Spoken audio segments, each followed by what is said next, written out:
I think I might actually know that guy. We might have actually had a match together. Oh. Hi. Yo, she's talking about matches, and I'm not talking about the kind to start a fire. She's talking about fighting. Yes, but not like, more like... Exactly. Die. A lot of grappling and whatnot. Welcome to the Sean Ward Show live edition once again. Today we've got a very special guest. This right here is Dani Klupsch, a.k.a. Klupschy, on the social medias. She's here today for a couple of reasons. Number one is because she played Harley Quinn in this channel's Birds of Prey trailer parody that just went up this weekend. One of the best videos anybody's seen in I don't even know how long. I loved it. I loved it so much. That video was super fun. You jumped in and brought some real badassery to that character. Because if you don't know Klupschy, then you don't know that she actually is legit a fighter in real life, a model in real life, and decorates cakes. I decorate cakes. That's the funnest part. A woman of many talents over here. And part of the other reason why we brought her in today is because today is the day of our... Switch over to my close-up real quick here. Today is our Birds of Prey... Get it in focus. Birds of Prey discussion live stream. Okay, switch back to the wide here. Stuff. Got us a tote bag. Beautiful Yeah, poster. right. Yeah, and if you wanted to look like Harley Quinn, you could do your own Harley Quinn hair with the pigtails there. Should have put these on. You should have worn them. And I don't know about wherever you're from, but where we're from, this was the specialty popcorn bucket that you could buy at the movie theater. That a lot of people, myself included, bought and said, "Oh, but don't put any popcorn in it. I just want it for the collectible." Just for the collectible. So now I can go walk around. I'm Harley Quinn now. You've been recast. But hey, I'm prettier than most women anyway, so like whatever. He would look so good with that old school Suicide Squad outfit. Oh my God, I can't wait to put on those sequin shorts. I'm gonna look so good. So good. And here's the thing you have to understand. Even as a man, I get complimented on my legs all the time. Ladies, holla. But yeah. What do you think with this guy? Did you find, like, I thought the R2-D2 looked pretty cool in theaters. The R2, what do you yes, like yes. in comparison? What do you think is better? Okay, so before we get into the movie, we're going to talk about movie theater popcorn bucket add-ons. You know what I like? This one's like you could dump it into here's your the thing. mouth. Here's the thing. I love collecting, right? I've got like a whole glass cabinet full of Spider-Man toys. I'm a big collector. I'm a big nerd for all this pop culture stuff. I don't buy just junk willy-nilly. I don't like it accumulating up and just having a whole bunch of trinkety kind of stuff taking up space in my house. So for me to buy something like that, it has to be like so awesome just that I see it. I'm like, oh my God, I have to have it. I didn't get the R2-D2, even though I saw a lot of people that it was the combo drink popcorn bucket holder. Yeah. I didn't get it because I already have the best R2-D2. I have the remote control Sphero R2-D2 that you control with an app on your phone. What? And so I don't need that R2-D2 popcorn holder because I'll wait until like there's some other thing that's a popcorn holder that like I don't have an equivalent toy of. You know what I mean? Yeah. So then that could just be like the popcorn holder toy. And hence the mallet. Actually, the other reason why I got this is because we're gonna need a mallet for when we do the parody of the movie. And my thinking right now is that we could possibly, just possibly, unscrew this handle, go buy a broom handle, and screw it in, and save ourselves the $100 plus shipping it was gonna take to have somebody make us an actual mallet. Oh God. We'll have to fix it. We'll have to test it out a little bit, see how this looks good on screen. Sling it over your shoulder for a second. Let's see. Here's screen test number one. Screen test how number one. How does Dani Klupsch look swinging the Harley It's such mallet a tiny over her little shoulder? handle. Here That's we go. Right. Does it look legit? You out there in YouTube land. Does it look legit? Man. Can we get away with that? You got this. I mean, I think it's big enough. And then the last little bit of swag that we got to show off is because this didn't even show up. It's a little baseball bat, Harley Quinn baseball bat that says "Good Night" on it, keychain. Now the reason why we've got all of this stuff on the table, well, for one, we're celebrating the movie, but for two, is because we've got the tote bag and we're gonna stuff it full of one of everything. Well, not my popcorn bucket mallet, but one of everything else: the poster, the hairband, the tote bag itself, the buttons, the keychain. And we're gonna send this to one viewer out there. You could win a Birds of Prey prize pack just for tuning into this show. So stick around till the end and we'll do the draw or even just pick somebody we like. Now before we get into discussing the movie, let's take a quick peek at the comments and see what's going on with the live channel, or with the live chat. Pixely Art, you are my favorite YouTuber. Holla. I'm your biggest fan, says Lucy Small. That's awesome. I'm loving these. Nightbot, fake with lots of E's. Fakey. I don't know what he thinks is fake. Or maybe he's saying this looks fake. Oh, yeah. Is that what you're saying? You got to be more specific with your comments. Lucy Small says it looks legit. Booba123, say me name. Say me Boom, name. we just said it. You're on the show. I am Baby. Italian. Oh. Who's this guy? Bricopo? Bricopo Bricopo. Cartoons. I am Italian. I Well, am German. I love that. Dark Side Studios. Hi, Sean Ward. Hello. Chanel Escape the Night. I'm a YouTuber who I think you and a lot of people on here. He is too. And Neil Oscar. I love you. We love you back. Oh, Rebecca Young with a whole string of unicorns. How about that?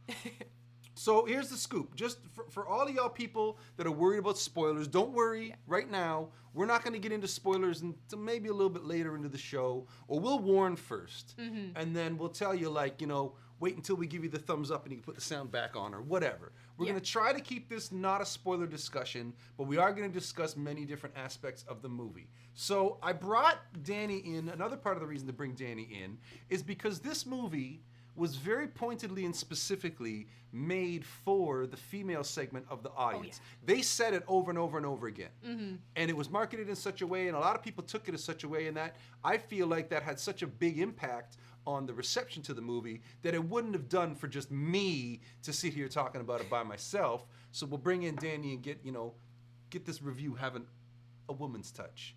So first things first impression leaving the theater, how did you feel having just seen it? Having just seen it, oh, I loved it. I really did like it. I think the coolest part about the whole thing was just knowing that it was all directed by a bunch of females. They had a lot of really good leads in it, and oh my god, the fighting was really good. It was. We'll have to get into that a little bit later. Oh yes, but, I'm gonna want to. I've got a lot. That's with your fight background. I wanted to ask you about some of the fighting stuff. Yeah, so we'll have and to I will look forward delve to into getting into that. that. But just right now, just first impression. Same thing for me. I walked out of the theater thinking that was just like a rollicking good time at the movies. Mm-hmm. It reminded me a lot of the kind of movies that I used to rent as a kid on VHS and DVD. Mm-hmm. And like spend my allowance to go rent them. Movies that like my rest of the family wasn't interested in or whatever, or just me like, no, these are my movies, so I'm gonna go rent it. I'm not even gonna ask mom for money to go buy it and watch it with the family. I'm gonna go rent it because this is my movie. When I was first getting into like all this comic book movie stuff, this seems to be what Warner Brothers does really, really well, is lean into that sort of 90s aesthetic, and then they'll be successful to the degree that they're able to bring a modern sensibility to it. When they try to mimic what other studios are doing, is when it doesn't do too good, right? We saw what happened with Suicide Squad and a big, on Batman v Superman, and a big part of the complaint about those movies is they were trying too hard to do what Marvel was doing and not putting enough attention on just making the movie itself be good in the here and now. And then when the movies are actually good and well received, Aquaman, Wonder Woman, Suicide Squad, it didn't get good reviews, but it made a lot of money, right? But like the ones that actually do well are the ones that it seems like where they kind of lean into the aesthetic of those sort of more 90s movies or more of a retro style that they can update and bring something new. So that's how I felt leaving the movie the first time. And then the more I thought about it, the more I realized, like, okay, so it wasn't a perfect film by any stretch of the imagination, and things that I wanted to actually like think about and talk about started coming up at that point. So let me get into my notes here. Like, for example, well, first of all, I want to say, did you read any reviews or anything going into it?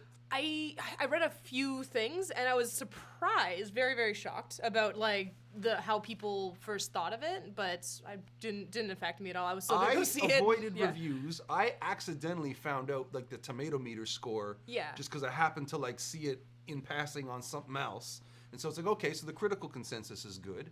So I'm thinking, cool, we're going to go in and have a good time. But here's what I will say, because there's been a little bit of so some of the talk on the internet is that it, put it politely, could have done better, they say, at the box office. And even me, I don't know when you saw it, because she didn't come with us. We did the big movie party, and she wasn't able to come because her sister was having a baby. It's a good enough excuse. Fantastic excuse. Won't hold you to that. They still owe me $20 for the ticket. I kid. No, when I was coming into my theater, I'm used to going to this one particular IMAX theater here in Toronto, Ontario, Canada. And this theater is the one that we go to for all the big superhero and comic book movie openings. And it's usually packed, even for the movies that aren't that big a hit. And I knew that there was trouble when I came into this theater and I looked at it and I went, oh, this is like sparse. Mm-hmm. It was like the people, it was like half the theater top to bottom wise, and then like 2/3 of it, like the crowd did not stretch out and fill the theater at all. And that was the very first sign of like, oh, people are not going to this movie. Yeah. Which is weird because I thought this movie was like super highly anticipated. I was the same way. I was then there on Friday night, and I was expecting like, oh man, we're not gonna get good seats because it was all last minute. I had a bunch of stuff going on, and I go in, and at the theater, usually I reserve way ahead of time, but I didn't this time. And I went on there, and I was able to get my normal seating because there was maybe 12 people in the entire theater, which I mean was nice. Like, it would really suck if I didn't get like nice seats or like get stuck in like the rows that I don't usually like to be in.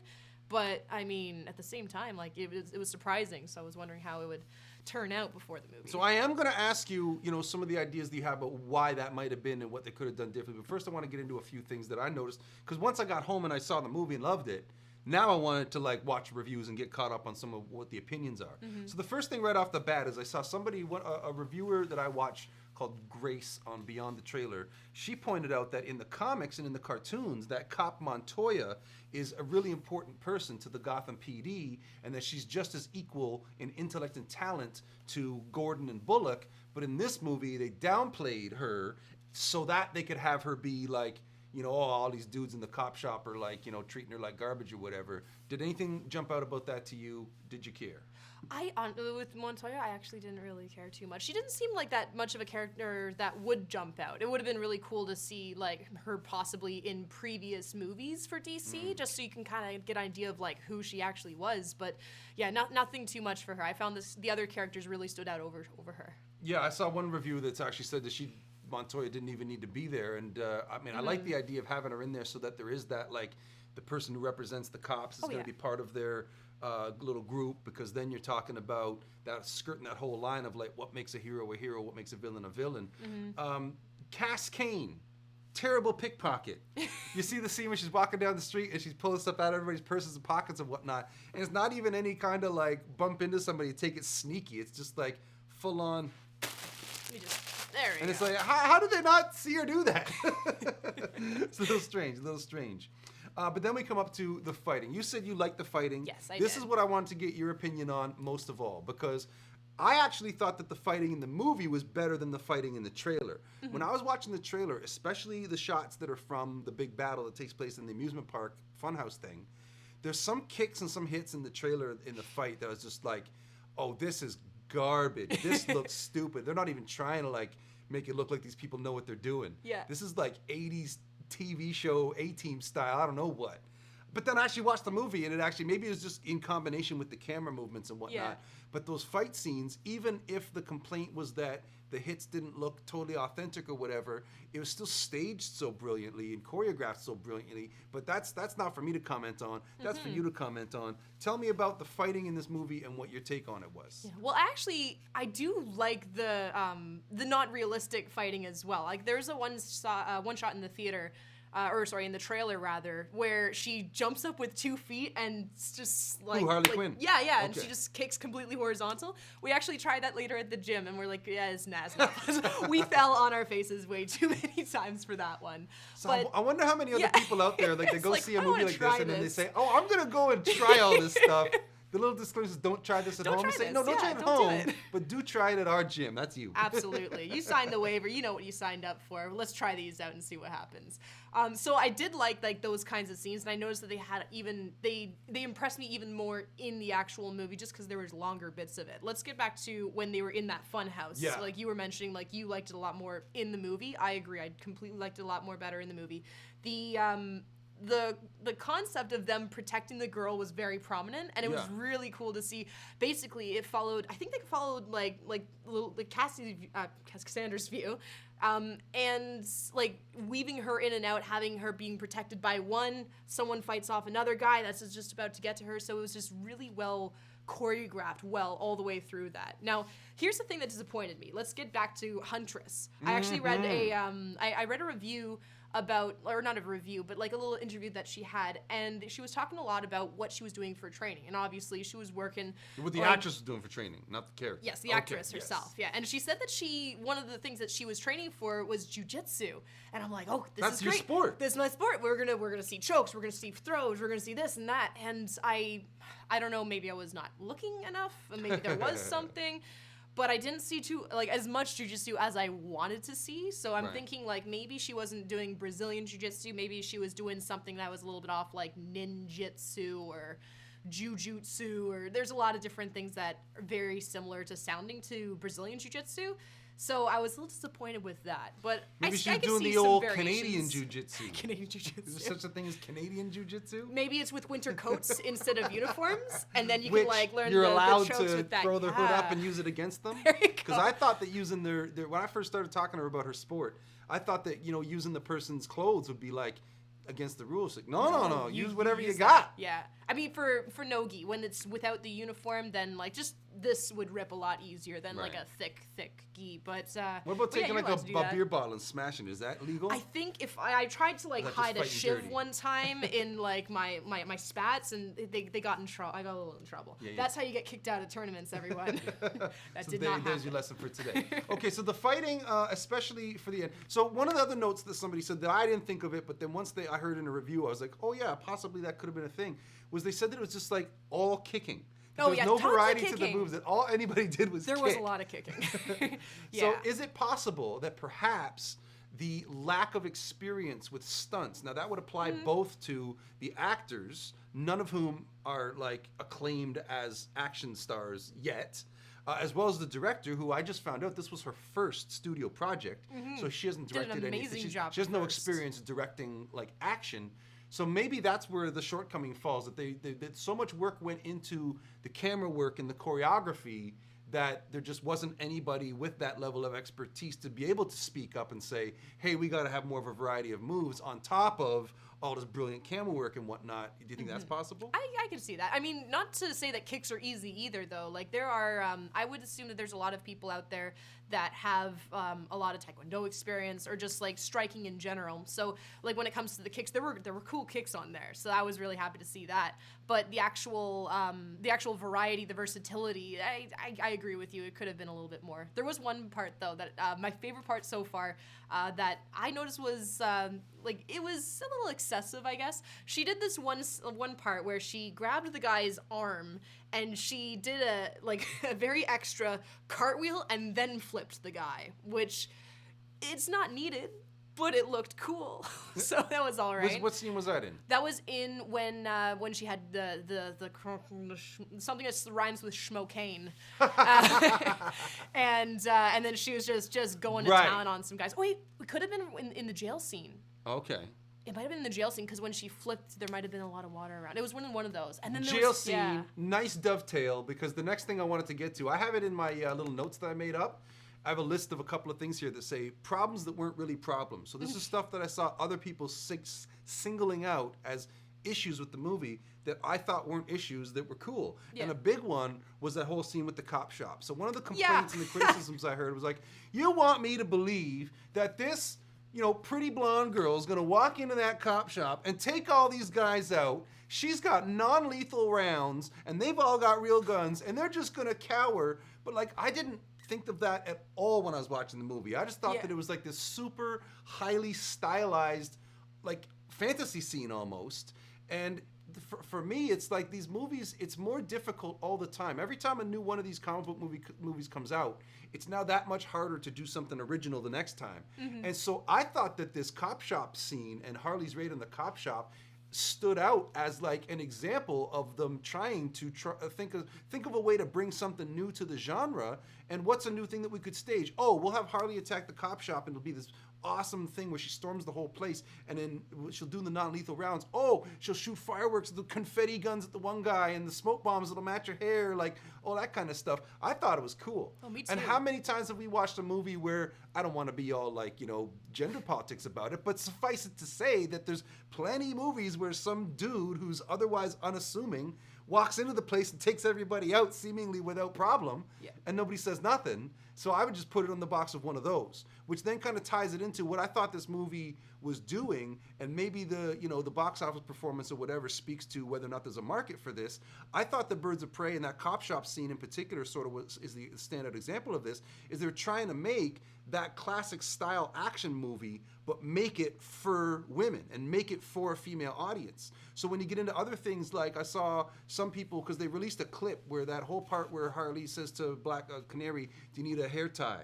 Because in the fight, her hair's bothered, and she gives her the hair tie. And so somebody referred to that as like a bullshit, like woke moment. And I'm like, no. I mean, that's not I know. at all. I mean, behind the scenes, our tech director here is like making a big shocked face. I'm just like, well, I mean, I've been witness to so many times where a woman was having trouble and another woman had to give her hair tie, and all of a sudden she was able to like get something done. I've seen it with my own two eyes enough times that's like I understand what they're referencing, what they're paying homage to. That's so funny. Am I right? Yeah, completely, absolutely, completely. There's so many times when I'm training and then like I would forget a hair tie. And you do jujitsu, you do anything that requires anything with your hair down, stuff's gonna get pinned, things are gonna get ripped out, and all of that stuff. So often what I would do, whenever and also this stuff falls out, like these hair ties. So I would have my hair tie fall out, and one of the girls who's grappling over here, she would like kind of like toss it, like pass it back over to me, and as this guy is like trying to sweep me or flip me over from like a guard position, I'm trying to maintain base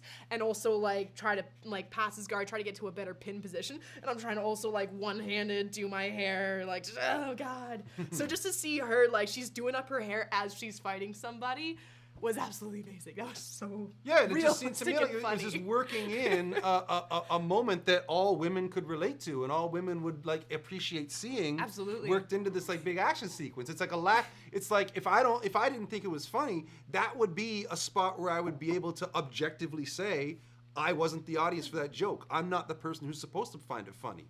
But being a guy who was raised by a single mom with 3 sisters and women just around my whole life, like I got it, and I understood it, and it made perfect sense to me. And bringing it back, even if it wasn't like realistic for a fight scene, it's like it's a comic book movie. It's colorful. It's fun. Like, what do you want? Yeah, and speaking of colorful and fun, bringing it back to that cop shop, I don't know. I feel like it was not meant just for women, but for everybody.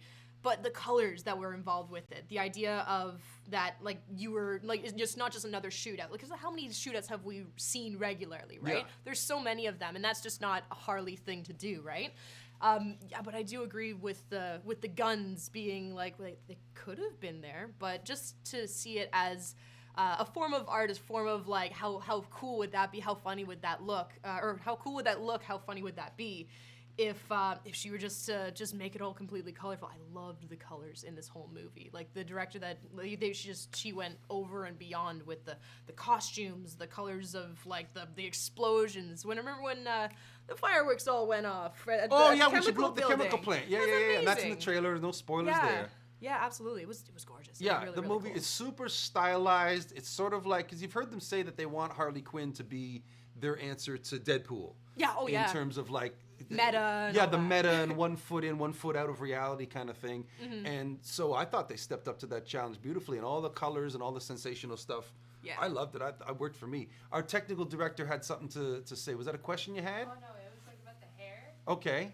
You have to shout because I can hear you. I also sometimes do the Black Canary hairstyle. Yeah. And whenever I do things, the side of the hair that's not tied up will cover my face. I'm always putting it back, but then also I want it to look cool. So I'm like, no, I need it down. But then also it gets my face right away. So it's a constant like back and forth moment. Yeah. And when she said hair time, like, yes. It's a really true moment because I can't train with hair in my face. Yeah, and the audience can't see it right now, but you actually have your hair like a little braided on the side, three corners on there. Yeah. Just on the side, just keep it out of the way, and it looks after the really stream, good. we'll get a picture of it and put it on the show Instagram so Looks y'all can good. see it. This is Val with her dope hairstyle she had because she loved the movie so much. She's gonna go home and do her hair like Black Canary. That was awesome. Okay, before we get into the next point, we're just gonna take a little dip into the live chat here and see what people are saying. Treat Trick, why was this recommended to me? Because you have a horseshoe up your butt. You're so lucky. Dani, what makes you a good huntress? Huntress? Well, she wasn't huntress. She was Harley Quinn. So if you want to clarify your question, ask it again. Let's see. Say Star Wars for life. Star Wars for life. Okay. Let's see. Beautiful glasses. Thank you very, very much. Is that Ellie? It looks like 2 exclamation points for L's. Let's see. Everyone give some love to him. And her. Yeah. Hey, Sean, what's your favorite and memorable superhero movie theme from both Marvel and DC? When you say theme, Cars High School, the series, you have to clarify. Do you mean theme is in like a story theme, or do you mean theme is in like a musical cue? I'll wait for you to let me know what you meant by that while we get on to our next point over here, which was that WTF is with the hyena. Because I thought it was cool that the hyena was like in the movie, and because that's from the cartoons and the comics, right? So, okay, so she's only going to have 1 instead of 2. The whole thing with Harley Quinn is she always had 2 hyenas. She's only going to have 1. Okay, maybe they're trying to make it more realistic that she would have 1 instead of 2. But the whole thing where it's like the hyena didn't do nothing. Did you watch Once Upon a Time in Hollywood? Yeah. Okay, remember that the whole thing with Brad Pitt feeding the dog and the dog knowing to like answer that command has a payoff later. So I'm like the whole movie, I'm waiting for like the hyena to be part of the payoff.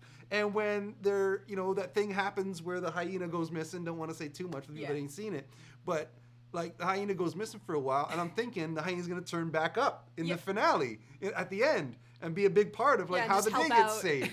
It's like, nope, just like the action's done. We're in the denouement of the movie. It's like, oh, by the way, just in voiceover, it's like, oh, by the way, I found my hyena just hanging out in Chinatown. Just so you know where it was. It's in the back of the car in like the last shot of the movie. It's like, so what is up with that hyena? That would fall into the category of like loving the movie when I saw it, but then getting home and having a whole bunch of these series of, but wait a second. But what about this? Wait a second. So, yeah, not a perfect movie, but a lot of fun. And what's up with that hyena? Yeah, I liked the name though, like the idea that they named him Bruce, because the original hyenas were Bud and Lou. So there's like the B and the U, and then Bruce, obviously, like so Bruce Wayne. But yeah, I liked that they it seemed like they sort of mashed the name together along with Bruce. I don't know if that was like a thing that they on purpose did, because like, what can they name them? Oh, they should have named him Blue. Ballood? I don't know. Well, but I like Bruce. No, it's Bruce, yeah. Bruce is good. For that hunky Wayne guy. Yeah. No Batman in this movie. No Joker in this movie. Yeah.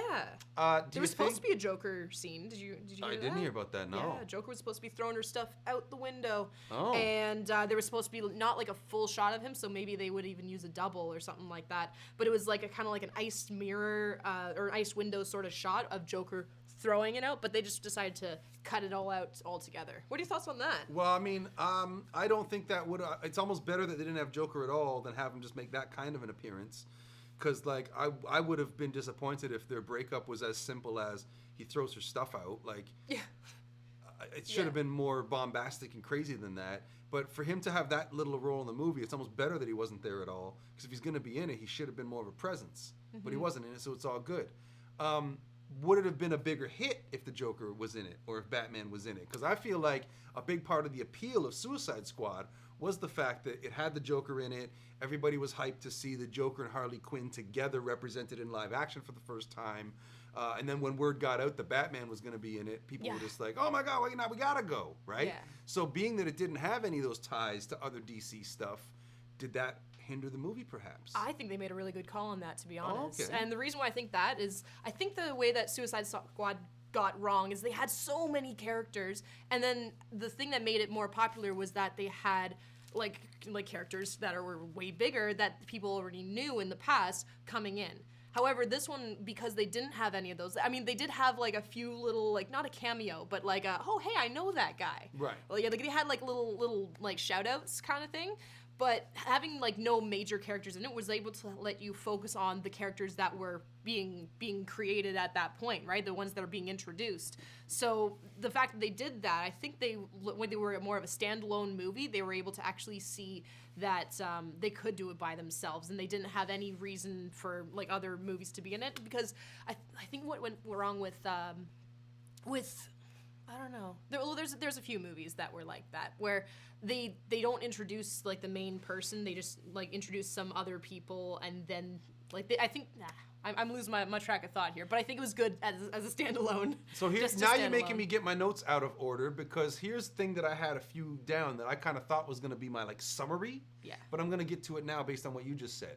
Is that I think that if we're going to go the route that you're describing, and we're not going to have other popular characters make cameos in this movie to boost the interest in it, and we're going to focus on it being just Harley Quinn's story, and we're going to break away from it being Joker, Batman, that kind of stuff, perhaps the mistake that got made was the title.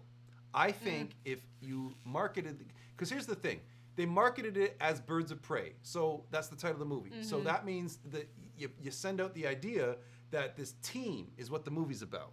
Harley Quinn, Black Canary, and Huntress. And it seems like this is the trio the movie's going to be about. So a lot of the talk leading up to it was about, well, why isn't it the Gotham City Sirens? If you're going to do a movie about a trio of female villains from the Batman comics, why wouldn't it be those three? And you get into this whole thing about how, you know, the rumor is that Margot Robbie stepped up to be a producer in this movie, and she didn't want to have to risk being upstaged by the introduction of a new Catwoman and a new Poison Ivy, so make it Birds of Prey so that Harley can be out in the forefront. So if they're going to lean into that, why call it Birds of Prey at all? I think if you take the exact same movie we saw, don't change anything, but make it so the title is just The Fantabulous Emancipation of One Harley Quinn, and then people will just call it Harley Quinn for short. When you go to the movie theater and buy your tickets, you'll say, "One for Harley Quinn, please." I think the Birds of Prey title might have been just that little X factor that was enough to confuse people, because it doesn't have the built-in brand recognition thing that the word Batman does, or that the word Spider-Man does, or that the word Joker does, right? So what do you think about that? If you say, take the exact same movie, don't market it as a team-up. Market it as the Harley Quinn solo movie. You've got the other two people in it, yeah, but I mean, I don't think it's spoiler to say that they don't ever really like come together as a team. Like, they team up, but it's like the movie's not about them as a team, right? They're the backstory, basically. Right. So being that the movie is already so much about Harley Quinn and her solo quest to move on from the Joker and carve out a name for herself and make and be her own person sort of in the underworld of Gotham, maybe it's an easier sell if the movie is just the Harley Quinn movie, not the Birds of Prey movie. It had like Harley Quinn and like, oh, Birds of Prey, like little brackets there. That's my brackets. I just don't think you need that phrase Birds of Prey in the title at all, because the number of people who even know what that is so small relative to the number of people that you have to sell tickets to for these movies to be a hit. Like, there's no brand recognition built in there with like the mainstream everyday people movie going audience. But to say that there's like, oh, it's the Harley Quinn solo movie, like people could grab onto that. People will be interested. People are going to perk up at that. But before we even get that far, we have to go even further to the fact that if they wanted to get butts and seats and to make a lot of waves and to make a big deal, it should have been the Gotham City Sirens movie. If you're going to bother, why wasn't this the Gotham City Sirens movie?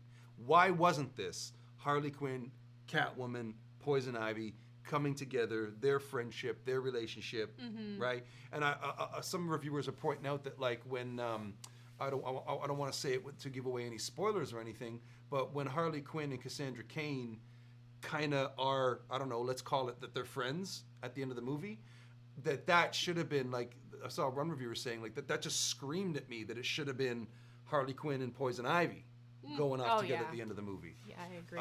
But maybe they're just trying to make more money. They're trying to spread it out evenly over time. Yeah, but I mean, you can't.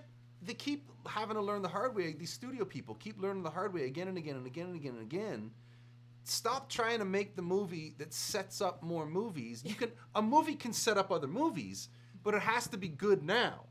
And every time they try to make a movie that seems to only exist to set up other movies, it never does well. Like, look at that when Universal was advertising Dark Universe and had the big photo shoot and all this kind of stuff. And then they did The Mummy with Tom Cruise. I didn't even see it, but the consensus is that it was like, it existed for no other reason. There wasn't even really a movie there other than to keep showing you flashes of all these characters and stories that are going to be coming down the way. You can't do that. Why do you even want to do that? Just make the movie that you're trying to get to make now, right? But the thing is, though, with if you were to have like Poison Ivy and like just a bunch of the sirens in there that people really, really know well, would that not make it not a standalone movie anymore? Because now, like, you're best believe they're going to be in other things now. Well, this is what I'm saying. I'm saying like we don't need. It doesn't have to be a Harley Quinn solo movie. I'm just saying that if you wanted to market the movie you've already got, a very easy fix would be don't give it Birds of Prey as a title. Just call it The Fantabulous Emancipation of One Harley Quinn. It's a goofy title, it's long, it'll look funny on a poster, and then the Harley Quinn words would be the biggest, so that people would just call it Harley Quinn colloquially, right? Maybe we'll make another one. Maybe. What do you think about Birds of Prey? Do you think they're ever going to show up in anything else? No, I heard some people say that the Birds of Prey maybe would lend themselves to a streaming kind of thing. Oh, okay. I don't think there's going to be a direct sequel to this movie. Yeah. There will be more Harley Quinn on screen, guaranteed. Too big a cash cow to not. Margot Robbie's too popular to not. Harley Quinn's too popular character to not. So they'll retool and they'll go back. I don't think there's going to be like a Birds of Prey 2 per se. But yeah, you have these characters pop up in other stuff. So maybe that version of the Birds of Prey team that the movie ends leaving in place, maybe that version of the team shows up in somebody else's show. Or they get their own streaming service. Or there's a scene in a Batman movie that they have to help. Or when they finally get around to doing a Batgirl movie, they pop up in there or something, right? Yeah, kind of I thing. agree with you. I don't think there's going to be a direct sequel to this movie in particular.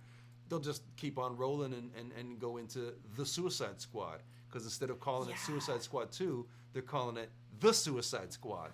Yeah. And better believe Harley Quinn's going to be a big part of that. Because apparently her and James Gunn are like all BFFs on social media and they're spending more time talking about how much fun they're having making the Suicide Squad than even talking about this movie right now. So yeah, I don't think there's going to be a direct sequel to this one. Well, what do you think is the way forward? No, I agree with you. I think they're going to keep it like just Birds of Prey, and they have their moments, as much of a moment as that was, but they're not going to have, I don't think they're going to have them in like many things except for maybe a cameo, if anything. Harley Quinn, though, maybe they're just saving that title and then just going to keep it for a later movie because it's guaranteed, like you said before, Margot Robbie is very, very, very popular. Yeah, but here's the thing, is that Margot Robbie will play Harley Quinn in other stuff. But I think at this point, if some executive development person tries to say, hey, we got an idea for a Harley Quinn solo movie, now the argument is, yeah, we tried that. It was called Birds of Prey and it didn't do well. Yeah. So I don't see them making a direct sequel to, I don't think we're going to see Birds of Prey 2, and I also don't think you're going to see a solo Harley Quinn movie, at least not for a long time, for that reason. What up, Val? Get a shout. I watched Jimmy Fallon's little segment with Margot Robbie. Yeah. And she just said that 4 years ago she just pitched an idea. Could I have would it be cool to have a Harley Quinn and other DC characters that's relevant to Harley Quinn as a movie? And she's like, would that be a great idea? And then it was like, yes, but no, but yes, but no. And then they're like, all right, so this is what you got. Yeah. Well, that's part of it too. Is so much of the stuff comes down to the corporate mandates of it. Because it's one thing to say I got a great idea for a Batman movie, and here's my villain, and here's my plot. But then a whole bunch of people that work in offices have to say, hold on a second, and they got to run down this chart of what all the other characters are doing in other movies that are in development or in the middle of being released, or wait a minute, this other director, he had a pitch and he thinks he wants to do something with the Penguin, so we can't have you do something with the Penguin. And then he ends up changing his mind and using another villain, but I can't now use the Penguin because I've already started going a different direction. There's so many moving parts with these things that you've either got to do what Marvel does and have one guy who's the boss, and it's his job to keep track of the whole thing, and everything is his say-so. And they're less movies, and they're more like the biggest, baddest, most expensive TV show of all time, and he's the showrunner more than the producer of it. Or you do what DC seems to be doing, and Warner Brothers actually, because DC does not make their own movies. Here's the thing. Marvel was its own company, and Marvel has been bought by Disney, but Marvel is a self-contained entity that makes the comic books, makes the movies, all that kind of stuff, all the Marvel stuff. DC Comics is owned by Warner Brothers, but it's Warner Brothers Pictures, which is the movie studio, completely separate company, completely separate corporate culture. So that's kind of part of the reason why the DC movies don't ever come together into that big thing that the fans seem to want it to be, or why they're not doing the Marvel thing of stitching them all together, because there isn't anybody inside Warner Brothers Pictures that has that intimate knowledge of the DC stuff, and there's nobody inside DC that knows how the movie business works at a high enough level to go do that for DC. And they've tried a few times. They've appointed a few different people as that job, but I don't know how much you know about this. They keep on, like, they get a guy from DC, so Jeff Johns' example, right? Okay. So they go, Jeff Johns, you're going to come from DC, we're going to move you over to Warner Brothers Pictures, and you're going to be the boss of all the DC Comics movies coming out. But before he can, like, start doing his own ideas, he's got to do all the stuff that's already in the middle of being made. Right. So he's the boss when stuff like Batman v Superman and Justice League is coming out, and those movies don't do well. And even though they weren't his idea, he's his label the boss. Yeah. So then the people wearing suits in the C-suite are just like, oh, get rid of him and start all over again. And they can never build up any momentum because the new guy's got to deal with what the last guy did. And the new guy who's looking after DC on film is a guy named Walter Hamada, who comes from a horror background. And he's got the job strictly because he's done such a good job with the Paranormal Activity movies, stitching together like a movie universe. Here's the most important part: on the cheap. He's been able to make a lot of movies, little budgets, big box office. So the Joker, the success of that is very attributed to him, because that's a movie where it's like it cost relatively very little to make it, but it made over $1 billion, and that's a lot of profits, right? So the issue now is like there's so many characters doing so many different things that I like that Warner Brothers seems to be going in a different direction. We're not going to try to mimic what Marvel's doing and have it all be one big show that everything stitches together. Instead, we'll let them be stories that the same characters will come in and out, but they don't necessarily tie together. And if this story contradicts something that happened in that story, even though the same actor and the same character was in both things, whatever. We're just, this movie is this movie, that movie was that movie. It almost seems more natural, because it's like when you're at a party and you're hearing somebody tell stories, and you'll hear somebody tell the same story to another person, but some of the details are a little bit different, or you're hearing them mix up details from another story and stuff like this, right? The way that they're doing the movies that way seems to be more like how people actually talk and think and how memory works. And I'm, as much as I love the characters and love the stories, I'm not such a stickler that I like, oh, that you said that he was wearing a green shirt in that movie, and then in this movie you said that he was wearing a blue shirt. Like, that kind of stuff, I don't care. I don't care. Is it entertaining? Is it fun to watch? Yeah. Now, that's the primary concern for me. The risk that they take, though, is that with Marvel, they've got the whole thing where it's you feel like if you don't go see one, you'll miss something and you won't understand what's going on in the next one, even though they're all supposed to be separate movies. You don't have that with DC. If I don't go see Birds of Prey, I don't feel like I'm not going to understand what's going on next year in the Batman. Yeah. Or better yet, if I don't go see Birds of Prey, like right now, there's nobody feeling like they have to go see Birds of Prey to get the full enjoyment out of Wonder Woman in June. Yeah. That's what Marvel's done and has done great at. DC, Warner Brothers seems to be not interested in that, and it's a valid choice. It's another way to go, but you're risking a position like what Birds of Prey seems to be in now, where the headlines are not about how cool and artistic this movie is. They're about, the box office wasn't all that. You know what I mean? So I don't know which is better, or if it's even a matter of better, or just a matter of preference. I don't know. What would you like to see them do with DC movies? Like, how big a fan are you of like this stuff outside of just going to the movies and enjoying the movies on their own merits? Well, I like the theories of everything, and I do enjoy Marvel quite a bit because there are a lot of like, well, because of this person, he might be actually showing up over in this one just because like they were saying this or doing this, and they like hinted at this, so it might be coming up in the next one. So I like the idea of having that that connection. But I do like with DC that they do have that versatility. Like, you can pick and choose whichever one you want to do. You're not going to have anything ruined for you. You're not going to have any type of like spoilers when you're watching in whatever order you really want to. I mean, there is a little bit of a timeline, but it's nothing too hectic, nothing too crazy. Yeah. So I grew up loving this stuff. I was a little kid, probably still like in diapers kind of age, when my dad was showing me the old 60s Adam West Batman, because it would come on TV back in the day. And something about those colors and those costumes and just this whole idea that these guys are such badasses that they'll show up wearing these costumes, and it's almost like these costumes are inviting challenge. It's like these guys are saying, we are so good and so right and so just and so sure in our mission that we will show up in these ridiculous costumes to let everybody know at a glance what's up.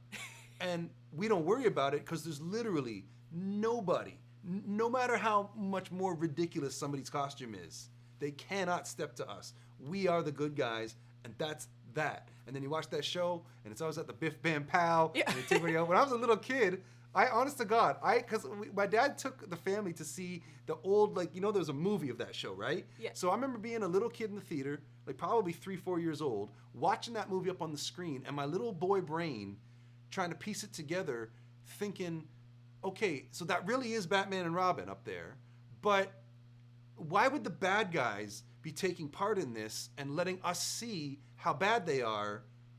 Why wouldn't... And then, as a little kid, I'm like, oh, I get it. Batman and Robin did such a good job as heroes that the bad guys, this has all already happened, and they're now reenacting it. And the bad guys are doing it, taking part in this movie to show how bad they were, so we know not to be bad like they were. That's so funny. This is what I'm thinking. He's creating like theories at like how old? 4 or 5. And so this is just like, 11 o'clock in the morning, they put the movie on in a theater. My dad took the family to it. It's pretty funny. And then also watching like the old Spider-Man cartoon, the old 60s one with my mom, right? Stuff like this. So I got it in my head very, very early that these characters, these stories, Marvel and DC superheroes in particular, that they are the most important thing that goes on anywhere, period. Mm-hmm. So around the same time, when I'm like a little kid, that old Michael Keaton Batman was coming out. Yeah. And the marketing around that movie and how it affected my little kid brain, and this is what I describe to people about the whole trajectory of my life, because like doing all the superhero video stuff. It's like that movie and how big a deal Batman was in that summer of 1989 when I was like a little kid and seeing this movie coming out, how big it all looked. It got it into my head that a new Batman movie coming out, a superhero movie more generally, but Batman in particular, it just sort of felt to me like the entire adult world goes to work and does what they do just to kill time until the next Batman movie comes out. That everybody's life is just lived just for Batman. Killing time until the next Batman movie comes out. That's all anybody cares about at the end of the day. And I've just never been disavowed of that notion, really. Still going strong. Only now instead of just Batman, it's Avengers and it's Spider-Man, it's all the rest of it. It's all of the But stuff. this is still like how I operate and how I live, which is why when we go to the movies, I buy 20-something tickets, 30-something tickets, fucking bring everybody. Yeah. Because it's just like, there's nothing more fun and more momentous and more, pomp and circumstance. Yeah. Like that's like the Super Bowl for me, is the new superhero movie coming out. And the good news is we get like 4 to 6 of them a year instead of just one. Yeah, you choose what it's important to you, right? And obviously this clearly is such a big thing, and it has paid off very much, right? It has.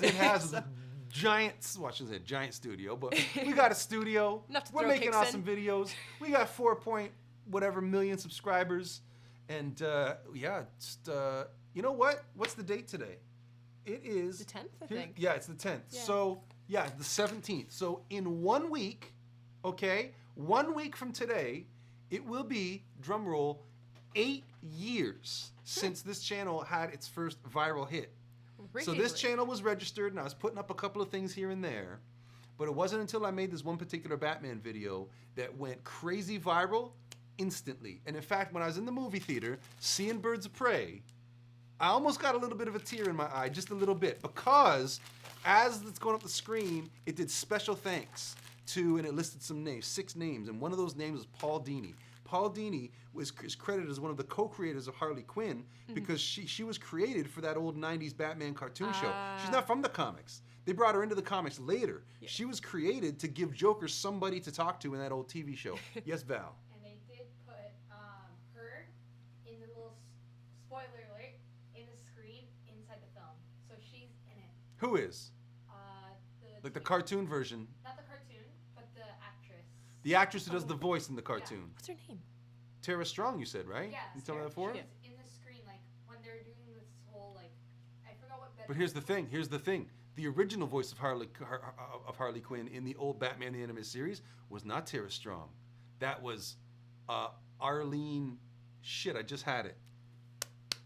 She was this co-star of this ancient TV show called America's Funniest People. I think it's that. Arlene it's Sorkin. I think it's her. Sorry, Yeah. It's her. In the screen, I think it was in the cop's bedroom. TV just playing. Nice. background. So that was a fun little Easter egg. I Nice. haven't watched the Easter egg. There's a lot of people Lots doing of Easter the eggs, Easter yeah. egg videos, and I haven't watched any yet. Looking forward to getting into all that stuff because that stuff is just fun to nerd out on. Because Yeah. I saw it on my second screening with you.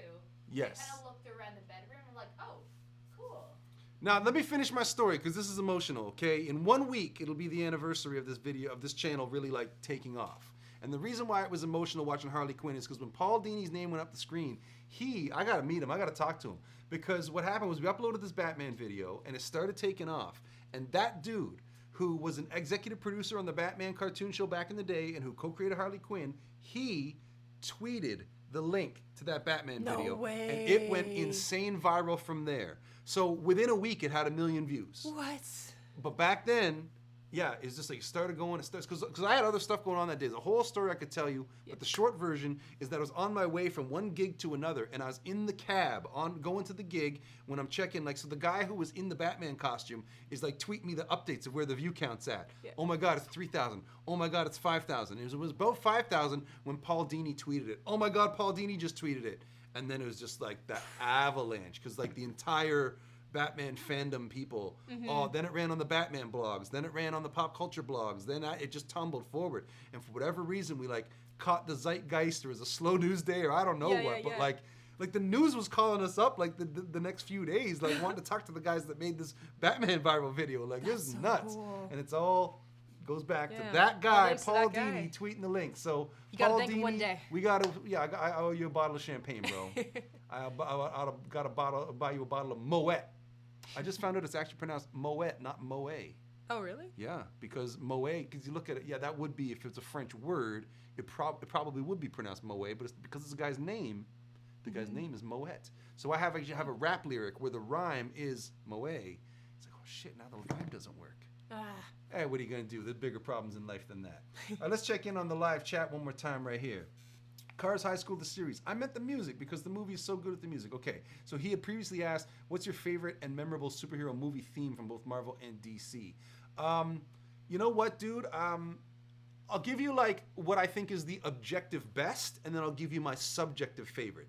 The objective best is the Avengers. That Avengers theme is so big and so iconic, and it represents so much for us people that have poured 10 years of heart and emotion into that franchise, that I think that music, Alan Silvestri's theme for the Avengers, is just one of the best superhero themes ever.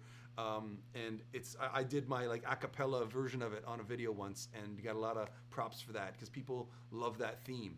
My subjective favorite is Spider-Man Homecoming. The Spider-Man Homecoming music, I put the soundtrack on and just listen to it all the time just because the music's great. And there's an 11-minute like suite at the end of the soundtrack where it's like all the different characters' themes in this like in a suite, all in one kind of musical piece. And I just play that over and over and over again. Love that stuff. What about you? What's your favorite like superhero theme or movie, superhero movie theme of recent years? You know what? Probably Birds of Prey right now. Oh, I yeah? really loved the Oh, soundtrack. wow. I heard some Joan Jett in there. Yeah. Like, I remember when I was younger, I was 12 years old, and we have this thing at our school where we do air bands, like, battles. So basically, like, kind of like the lip sync battle thing that goes on. Yeah. I don't really watch that too much, but same concept, right? So I did it to Joan Jett, Hate Myself for Loving You, and that song came on at the beginning of the movie. I'm like, yes, this is great. Yeah, I loved like for Marvel, I loved Guardians of the Galaxy. And I really loved the 80s soundtrack with that. So I liked there's old school, there's new school. They made music for it. And there's a bunch on my Spotify playlist right now of all the songs from Birds of Prey. So I'm gonna say Birds of Prey. Yeah, Nice. absolutely. Do you subscribe to the paid version of Spotify? I do, and Cool, it's so you just got the way worth playlist, it. You just right? click through everything. This is Yeah. not an ad for Spotify. No, it's not. It's just discussion by people It's who actually, use it. like, Power users. Very useful, super useful. But yeah. I love it because you go on there, and it's like even for the Joker's an example. Like there exists the soundtrack album that's like a selection of songs from the movie, but then some individual person will have gone and made a playlist that's like every needle drop from the movie, even stuff they didn't license for the album. And so that's actually a lot more fun than just the album. And we live in this age where now you can assemble that long ass playlist. So the Joker playlist has like every song that was even heard for 2 seconds, whereas the album just has like the handful of the more popular songs from the movie. And they have a lot of stuff where it's more like, oh, if you like this, then you'll like this. So it's a lot of, you can find a lot of good music on there. Anyways, not an ad. Exactly, not an ad. Brandon H. Yeah, he came to the movies with us. The music was great in Bop. That's B-O-P, Birds of Prey. We'll just call it Bop.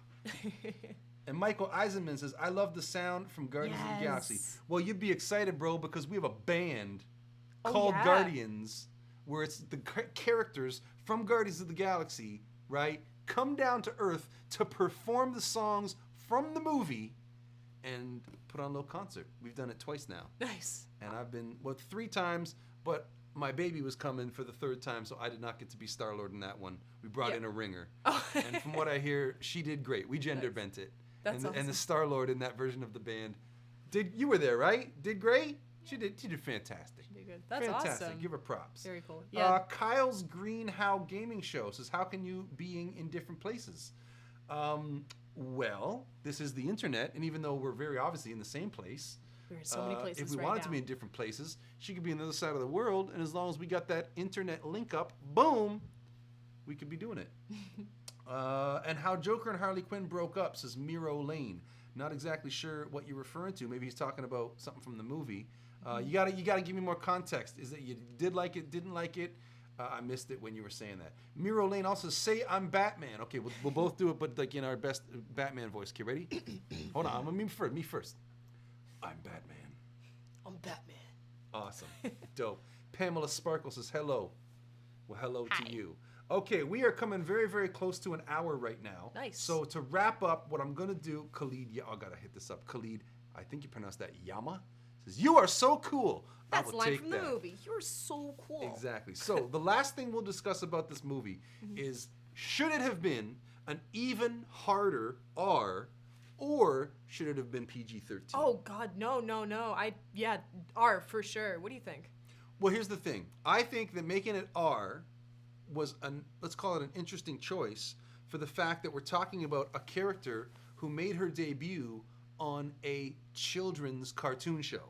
Fair so point. Yes, okay, it's decades later, time has moved on, the character has come to mean different things, that audience has grown up. Still, is an R-rated movie the right outlet for that character? Who can say? I don't work in the marketing department at Warner Brothers. It would be interesting to see how different the performance of the movie would have been if it was a PG. Because here's the thing. They didn't really lean into the R. It wasn't like we saw like such extreme violence that you're like, oh my God, I can't even hardly take it. It's making my stomach there was turn. one part, and I won't ruin it, but there was a very explosive part. Right, but even then, that was that was more cartoony than it was like gory. There were parts everywhere. True, but it was played for laughs more than it was played like to shock you. Like, I can't believe what I'm seeing, right? Yeah. Like, we didn't see the hyena mangle anybody. Yeah. We didn't see the... It wasn't like a Django shoot-up or anything like that. Right, it was mostly language. It was mostly that they just wanted to have a lot of F-bombs in there, but the violence wasn't like gratuitous or crazy. There wasn't any like nudity or sexuality or anything. There's some joint manipulation in a few of them too. A bit. It's just I cringy. think that Just you cringy. could have. Here's the thing. I almost feel like for this movie, because we're talking about it in the context of the news cycle running with this idea that it underperformed. So if we're running with that assumption, then we can talk about what could have been done to make it perform better. And so I'm thinking that they should have, if we're talking about it through that sense, you've either got to like ramp it way up and go with an even harder R, or you got to dial back some of the language and make it PG-13. If you take out as many F words as there were and change nothing else, I don't think there's anything about the violence that you couldn't have got away with in a PG-13. There's one spot where you see like a leg piece with a bone sticking out, and maybe they would have had to cut away from that a little sooner or something. But I'm pretty sure that it was mostly the language that was why this was R. And it's almost like they just wanted to be able to call it the R-rated Harley Quinn movie without there being... Like, I don't think that they wrote it and went, oh, fuck, this has to be R. Like, there's no way around it. I think they went, oh, let's do it R, so we'll just write down all the swear words, but don't make it too R. So that makes it feel like they're marketing it as part of that teenage audience anyway.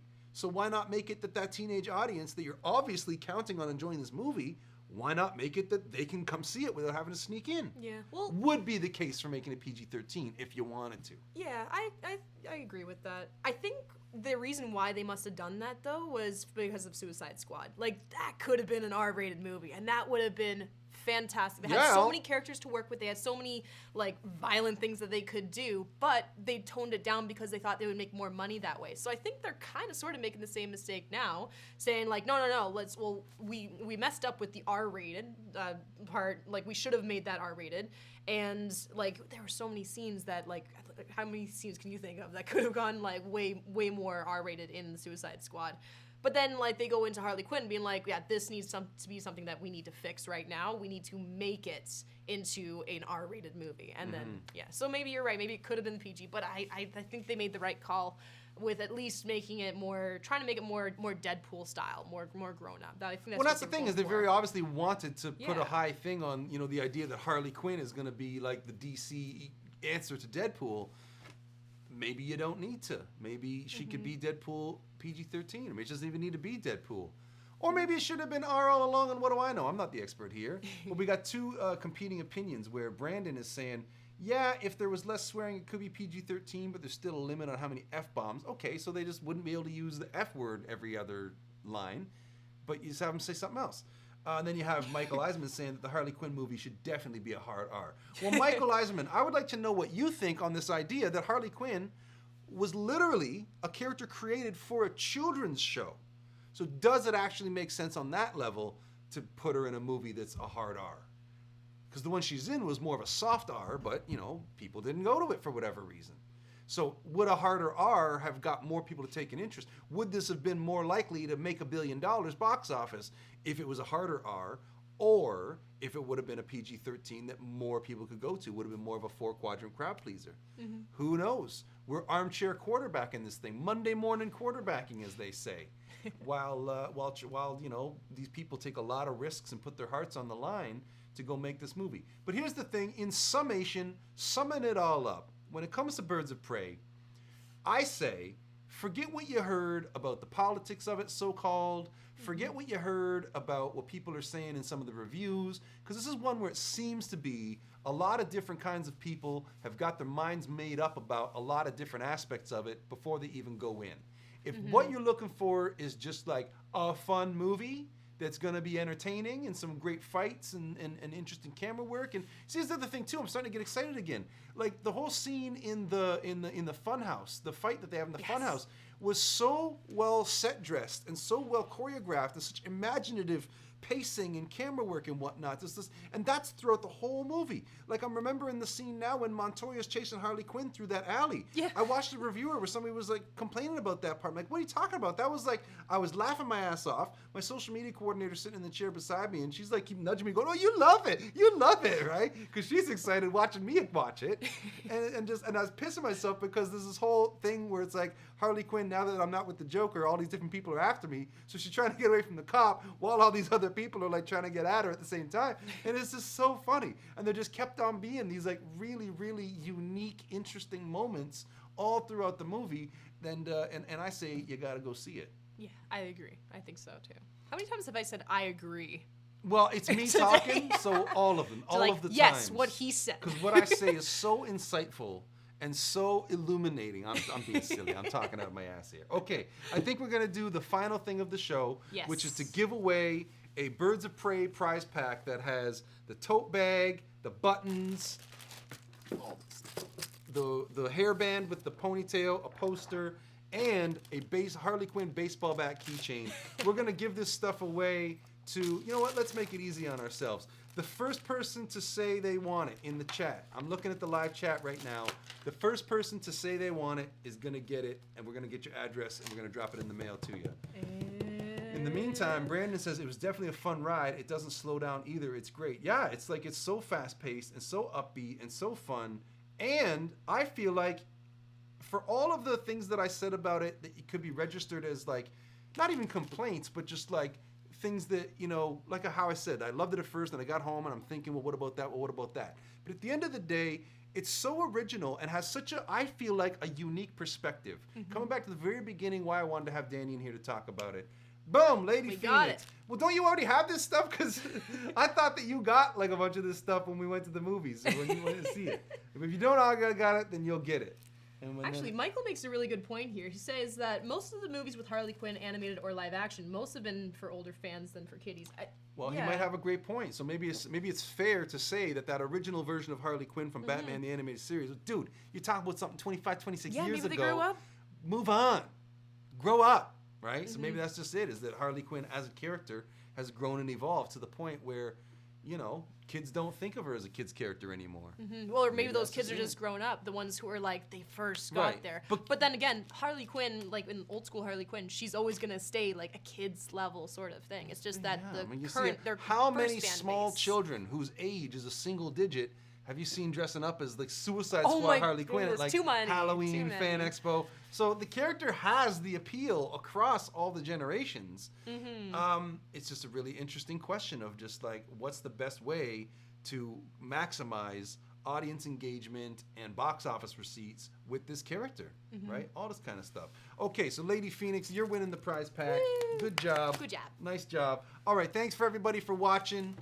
This has been the 4th installment of our experiment in live streaming. We're still in beta. We technically haven't launched yet, because we'll say that it's the real thing when we can come in and basically flick a switch and we go live at noon and it's easy peasy like that. But as for right now, there's still a lot of setup involved, getting things right, working out the kinks, ironing it out. But this has been the best one so far, right? Right? Maybe it helps that I got such a brilliant co-host. All right, props to you. And props to all of you for watching. And keep it real, y'all, as we click off. Goodbye. See you later.